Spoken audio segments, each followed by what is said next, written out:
भावे घे भरारीच्या नवीन एपिसोडमध्ये आपलं स्वागत. किचन पासून बिझनेस पर्यंत आणि आरोग्यापासून फिटनेस पर्यंत माहितीचा खजिना घेऊन मी आले खास तुमच्यासाठी. सुरुवात करूया या एपिसोडला.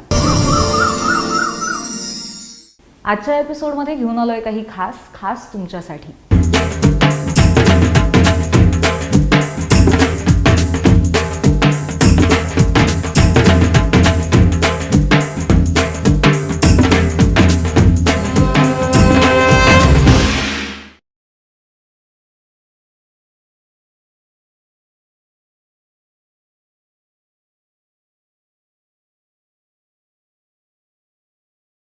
प्रत्येक चांगल्या कामाची सुरुवात आपण गणेशाला वंदून करतो.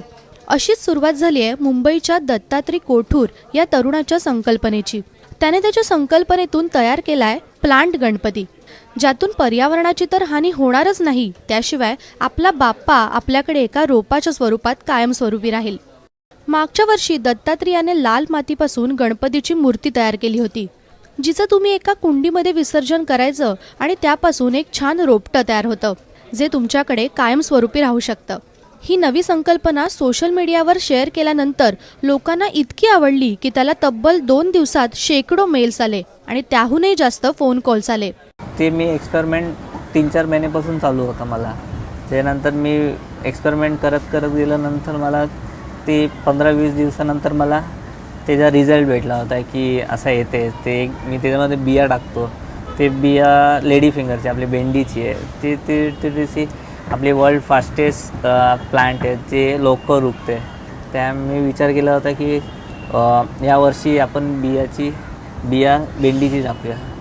50 ते 60 ऑर्डर येतील या उद्देशाने तो यावर्षीही सज्ज झाला होता, पण त्याला 100 किंवा 200 नाही तर तब्बल 3000 ऑर्डर आल्यात. आलेला हा रिस्पॉन्स पाहून तो सुद्धा भारावून गेलाय. त्यानंतर एवढे कॉल यायला लागले की खूप लोकांमध्ये दिल्लीवरून बँगलोरवरून एवढा रिस्पॉन्स छान येत होता की जे मी ते 3 दिवसामध्ये ते बुकिंग क्लोज करून टाकले. तसा होता छान रिस्पॉन्स आहे. लोक ॲक्सेप्ट करायला लागले. खूप लोक जे कोण पण गणपती ठेवत नाही की हे बघितल्यानंतर ते लोक पण की ट्री गणेशा ठेवूया म्हणून असा विचार आहे. परंतु कमी मनुष्यबळ असल्यानं त्यानं पहिल्या 500 ऑर्डर पूर्ण करायचं ठरवलंय.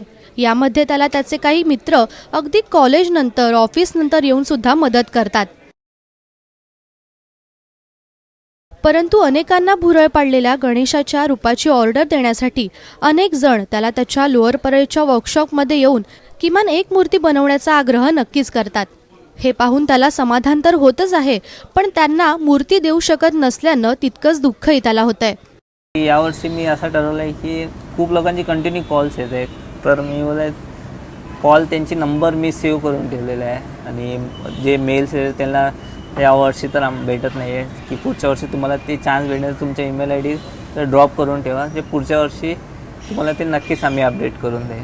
मुंबईतील लोअर परळ येथील एका छोट्या वर्कशॉपमधून आलेली दत्तात्रयची ही संकल्पना खरंच मुंबईमध्ये दूषित पर्यावरणात येणाऱ्या बाप्पासाठी आवश्यकच आहे. स्वरदा वाघुले, ABP माझा, मुंबई.